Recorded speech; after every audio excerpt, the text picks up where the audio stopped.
2020년 6월 19일 금요일 아침이 되었습니다.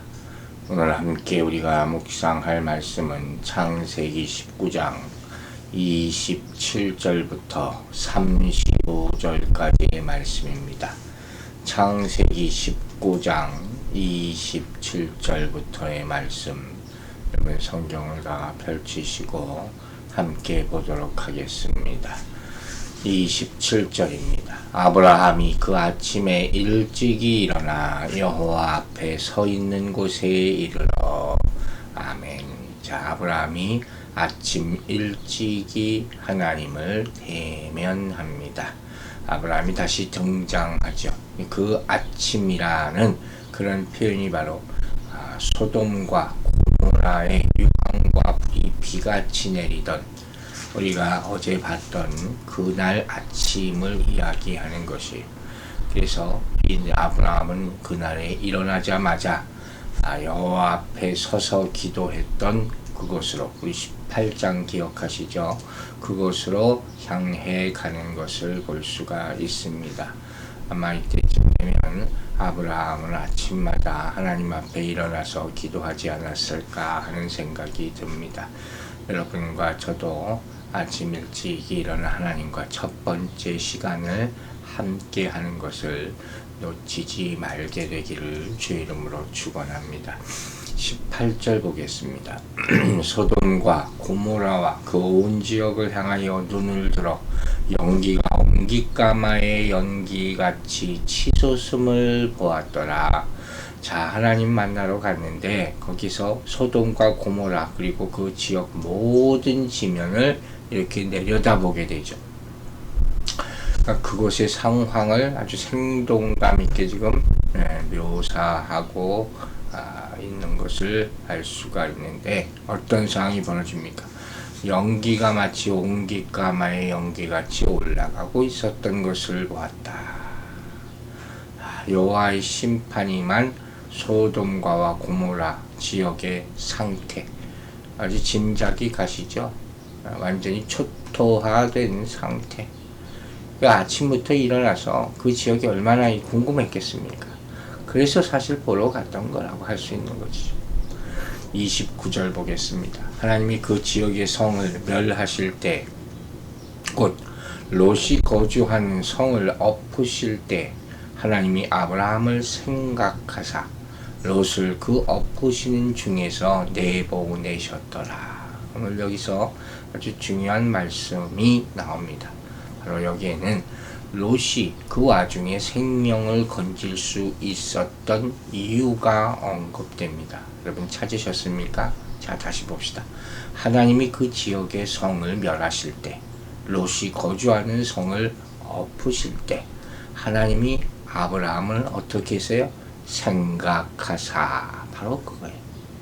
굉장히 중요하죠. 하나님이 아브라함을 생각하셨다. 아브라함을 기억하셨다. 그래서 롯을 엎어 멸하시는 중에서 내보내신 것이에요. 롯이 특별히 구원받을 수 있는 이유, 그것이 바로 이 성을 불과 유황으로 심판하시는 중에 아브라함의 기도를 기억하신 것이죠.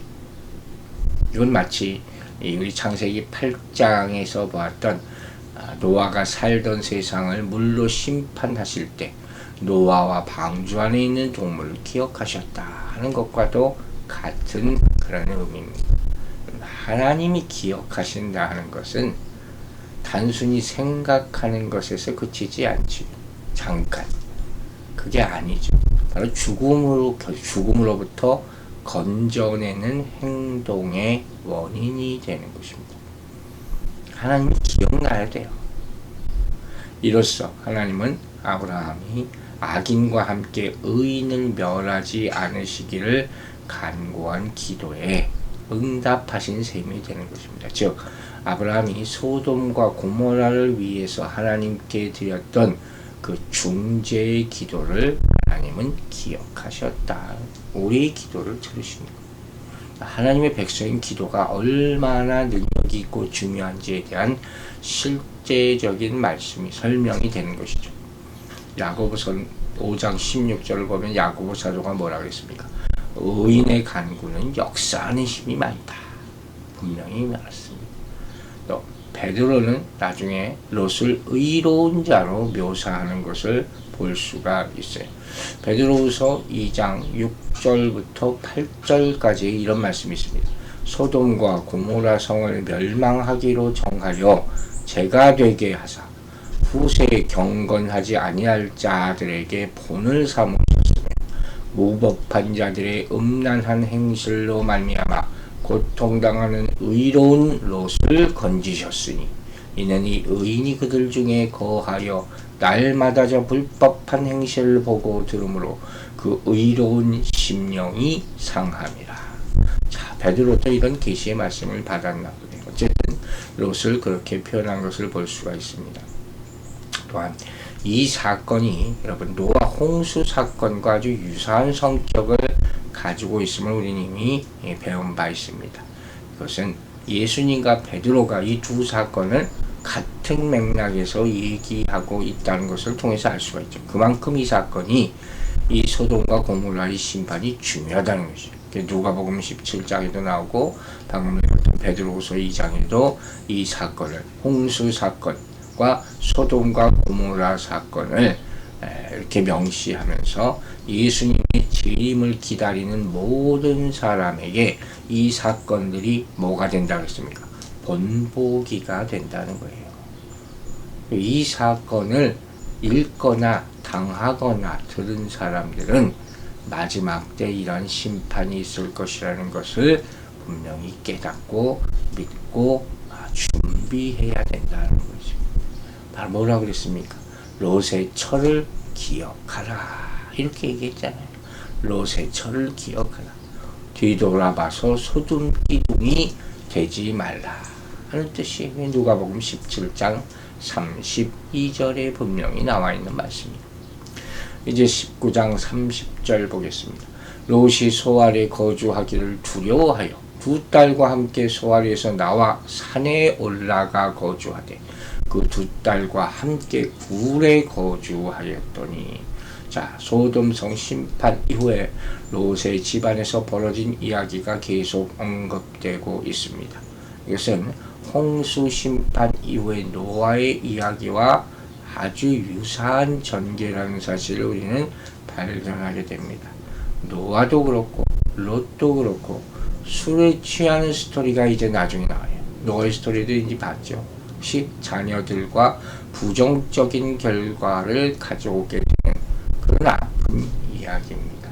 즉, 이 그 후손들은 후에 선택한 민족과도 적대적인 관계를 가지게 되는 그런 이야기 전개가 나오죠. 자, 다시 봅니다. 롯이 소알에 거주하기를 두려워했다. 이렇게 표현해요. 그럼 롯은 자기가 소알로 도망친다 그랬잖아요. 그랬는데 어떻게 해요? 이제 또 거기서도 두려워했다. 잘못된 것으로 간 거예요. 진작에 멀리 갔었어야 하는 거죠. 그래서 딸들과 함께 산에 올라가서 굴에 거주하게 되었다. 참 비참한 모습이죠. 여러분 생각해 보세요. 롯이 처음에 소돔으로 올 때는 아브라함과 함께 살 수 없어서 자기가 선택한 땅이 소돔이었어요. 그때는 어마어마한 재산을 가지고 왔었습니다. 이 13장이 나오죠. 근데 이제는 어떻게 해요? 딸들만 남고 그들과 함께 산으로 도망치는 굴에 거하는 참 비참한 인생이 되고 말았어요. 결국 두 천사의 처음 명령대로 이렇게 되고 마는 거예요. 그들은 인간이 만든 어떤 도시나 문명도 아마 안전하지 않음을 깨달았을 거예요. 그 정도 됐다. 그래서 그들이 찾아가는 곳이 문명이 도시가 아니라 산이에요. 이 말은 인간의 손에 의해서가 아니라 자연적으로 생성된 동굴로 들어갔다 숨었다는 거죠. 안전을 찾아서 문명을 떠났지만 이 사람들은 참 그 심령이 얼마나 괴로웠을까. 그것을 볼 수가 있죠. 특히 소돔성의 문화의 영향을 많이 받았다 하는 것도 이야기를 통해서 알 수가 있습니다. 바로 그 이야기가 이 다음부터 전개됩니다. 여러분, 무너지고 진멸되어야 할 것은 인간의 마음 속에 있어요. 그걸 알아야 돼요. 세상 탓할 거 없어요. 마음 속에 있는 죄의 성이 무너지고 새로운 성이 세워져야지 새로운 인생을 살 수 있을 줄로 믿으시기 바랍니다. 이제 31절 보겠습니다. 큰딸이 작은 딸에게 이르되 우리 아버지는 늙으셨고 온 세상의 도리를 따라 우리의 배필이 될 사람이 이 땅에는 없으니 난접시 이상한 말이 나옵니다. 자, 이게 무슨 소리냐? 롯의 큰딸이 생각해 보니까 이제는 자기들이 결혼할 상대가 없어요. 자손을 보존할 계획이 없어지기만 합니다. 왜 이런 생각을 하셨는지 모르겠어요. 동생에게도 얘기합니다. 우리 아버지는 늙으셨고 온 세상의 도리를 따라 우리 배필될 사람이 이 땅에는 없다. 참 이 와중에 참 희한한 생각을 합니다. 여러분, 왜 이렇게 됐을까요? 왜 이런 생각을 이 딸들이 할까요? 보세요. 영향이죠. 앞서 우리가 배웠죠. 소돔성의 문화의 영향을 받은 일이 나타납니다. 먼저 롯의 아내는 소돔에 대한 미련을 버리지 못해서 뒤를 돌아본 결과 소금 기둥이 되었다고 26절에서 보았습니다. 롯은 소돔을 멸망시킨 이 재앙이 자신에게 따라붙을 것을 두려워했다고 19절에 나옵니다. 자, 이러한 모습들을 보고 자란 롯의 딸들은 그 땅에서 살 생각을 할 수가 없는 거예요. 그래서 굴에서 살게 됐고, 또 그녀들과 결혼할 사내에는 남자는 아무도 없을 것이라고 섣불리 단정을 짓게 됩니다. 그런데 이러한 그녀들의 잘못된 단정은 하나님을 모르는 이방인들 사이에서조차도 행해지지 않는 근친상간의 죄로 이어지게 되는 것을 볼 수가 있어요. 이 아픈 이야기가 계속해서 32절에 이어집니다. 32절 말씀부터 보도록 하겠습니다. 우리가 우리 아버지에게 술을 마시게 하고 동침하여 우리 아버지로 말미암아 후손을 이어가자 하고, 참 이게 웬 말입니까? 계속 보세요. 그 밤에 그들이 아버지에게 술을 마시게 하고 큰딸이 들어가서 그 아버지와 동침하니라. 그러나 그 아버지는 그 딸이 눕고 일어나는 것을 깨닫지 못하였다. 근친상간이 시작됩니다. 이튿날 그 큰딸이 작은 딸에게 이르되 어젯밤에는 내가 우리 아버지와 동침하였으니 오늘 밤에도 우리 아버지에게 술을 마시게 하고 네가 들어가 동침하고 우리가 아버지로 말미암아 후손을 이어가자 하고, 그 밤에도 그들이 아버지에게 술을 마시게 하고 작은 딸이 일어나 아버지와 동침하니라. 그러나 아버지는 그 딸이 눕고 일어나는 것을 깨닫지 못하였더라. 참 성경에 이런 충격적인 말이 나오는 것. 우리 노아의 사건에도 동성애와 같은 스토리가 나오죠. 여기 또 그런 아픈 이야기가 나옵니다. 자, 이들은 분명히 소돔 땅의 영향을 받은 거예요. 그래서 비정상적인 방법으로 후손의 문제를 해결하고자 합니다.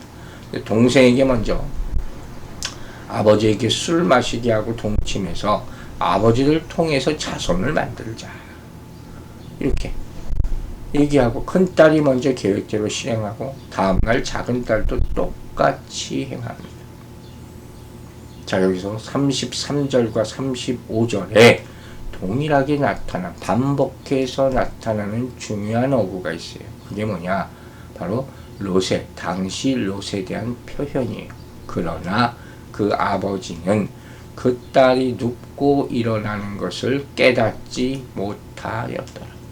완전히 만취돼서 지금 자신에게 딸들이 무슨 일을 저지르고 있는지를 몰랐다. 전혀 알아차리지 못했다. 두 번에 걸쳐서 이렇게 말하고 있습니다. 적어도 노아는 그의 아들이 한 일을 나중에 압니다. 그래서 술 취해 있을 때 무슨 일이 있었는지 창세기 9장에 나오죠. 롯은 그의 딸들의 행실을 알지도 못했다. 딸들이 얼마나 주도 면밀한가 하는 것을 보여주고, 딸들이 성적으로 부도덕했던 그 소돔을 생각하게 하는 행동을 취한 것을 볼 수가 있습니다. 자, 이처럼 이 두 딸들의 모습에서 뭘 본다고요? 소돔의 악한 영향력을, 그걸 볼 수 있는 것이죠. 또 롯으로부터는 뭘 봅니까? 영적 소경이 갖는 어두움을 보게 되는 거예요. 알지 못했다. 말이 됩니까? 이와 같이 죄의 심각성을 알지 못할 때 죄의 영향력 아래 거하게 되는 것이, 롯의 인생이 그런 인생이었다는 거예요. 살아나면 뭐 하겠습니까? 죄의 근원이 돼버리고 만, 죄가 지속적으로 자신의 삶에 영향을 끼치도록 놔두면 점점 영적 분별력이 무너집니다. 그리고 영적인 안목을 당연히 잃어버리게 되고, 결국에는 롯처럼 깨닫지 못하는 영적 소경이 되어 죄를 범하게 됩니다. 못 알아볼 수 있어요. 그러나 어느 순간에 아차 싶으면 빠져나와야죠. 여러분, 하나님께 전적으로 굴복하지 않는 사람은 결국 죄에 굴복하게 됨을 잊지 마시기 바랍니다. 하나님은 말씀으로 우리를 다스리시고 통치하십니다. 따라서 말씀에 매일 굴복하며 순종할 때 죄를 이길 수 있는 것입니다. 즉 하나님의 말씀만이 우리를 죄의 모든 유혹에서 이기게 하고 거룩한 삶을 살게 하는 것입니다.